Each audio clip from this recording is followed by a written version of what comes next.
Hello, my name is Gustavo Ceballos. I'm a student at Southern Nazarene University, and my life learning paper is on small business management. I was laid off from a job of 16 years and found myself unemployed and without any prospects. This influenced my decision to start a business of my own. In the summer of 1996, I started a temporary employment business. The name of my company was Amigos Labor Depot. The main concept of my company was to match employees and employers in labor intensive occupations.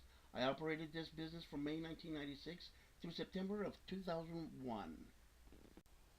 An employment agency requires a considerable amount of accounting skills. I learned to set up my chart of accounts, to process payroll, and complete my taxes. I learned to process my accounts payables and my accounts receivables. Also, I learned to set up an expense tracking system in order to help me with my profit and loss and my cash flow reports. In order to stay ahead of my competitors, I was consistently working on securing new clients. I would make cold calls or would give oral presentations and pass out my business cards. For instance, I would attend meetings with the Hispanic Chamber of Commerce, the Intercultural Service Center, and the Hispanic Lions Club, which I was a member of. I would also pass out material after church on Sundays. I learned that marketing is a continuous activity in business. The main concept behind my business was to match employers with employees. I learned how to connect with and interview people of all backgrounds and social economic levels. I also learned how to develop jobs by convincing employers to hire my applicants or to create a position where none had existed. There are many government agencies that monitored my business. I learned the reporting requirements for revenue taxes, payroll withholding taxes, general liability, work compensation insurance, unemployment, Department of Labor, OSHA, and others. My biggest misconception was that as a business owner, I would work a few hours and rake in the money. I was so wrong. For about 2 years, I worked between 12 and 15 hours a day, a little less on weekends. The slower business got, the more I had to work. It seemed like I was always stressed out. It seemed like everyone was working against me. First, when I tried to obtain workers' compensation insurance, I was hit with an outrageous deposit. I was told that the reason it was so high was because my company did not have a payroll track record. Since my deposit was based on anticipated salaries, payroll would have to be calculated on a projected basis. There was so much information and activities that I needed to monitor, like payroll, bills, employees, no shows. I was doing most of my paperwork by hand. My spreadsheets were on pencil ledgers, and the only reason I used a computer was to write letters. I needed to get better at computers. I went to the library and read on networking. I also read books on relational databases, spreadsheets, and merging. I needed to get to the point where the computer would do the work for me instead of the other way around. Computers were not as user friendly as they are today. I looked for software to use, but my computers were too old for them. I ended up working with existing databases like Microsoft Works to help me. My system was a hybrid of basic computer technology and manual recording. I would end up handwriting checks until the wee hours of the morning. It took me another year to modernize my equipment to the point where I could use up to date software. Entrepreneurs are persons who have worked for other people for years and feel that they have developed the skills and confidence to operate their own businesses. It takes a special kind of ambitious person to start a business.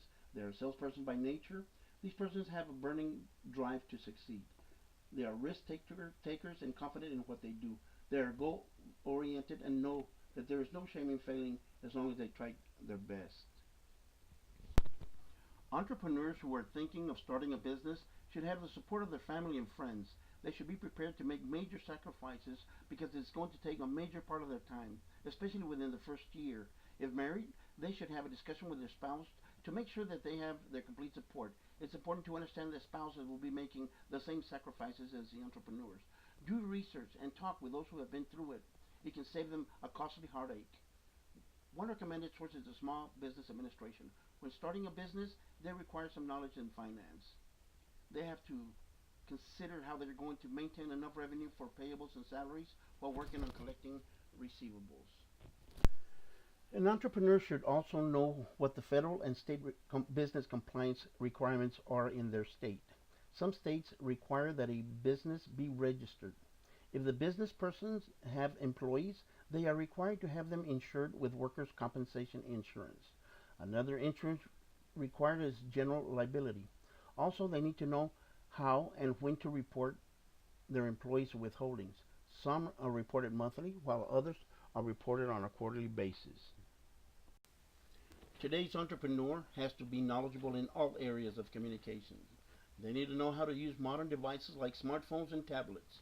They should be able to conduct business on the run. These devices provide them the opportunity to work untethered to their office desk. They also need to know how to take advantage of the marketing potential of social media like Facebook and Instagram and the like, but also consider the power and potential dangers involved. A bitter customer can easily begin a smear campaign and ruin their reputation. On September 2001, right after the terrorist attacks in New York, I shut my company down due to its impact on the economy. Still, regardless of all its ups and downs, I do not have any regrets. It's been over 18 years since I attempted this costly venture. However, I'm grateful for the experience. Although a lot has changed since then, I have tried to keep up with the changes in business etiquette and the advances in technology. Everything is so fast and different in that I'm not doing business with my neighbors and friends, but with the nation and, indeed, the world. I have helped several people start their businesses, mostly as consultant. I have helped start a flooring company and two remodeling companies. Over the years, I've also helped my children who are now grown with their business ventures. I'm 61 years old now and already retired. I don't have any immediate plans to start a business venture, although I still help people from time to time. I still do a little consultant work, primarily within the Hispanic community.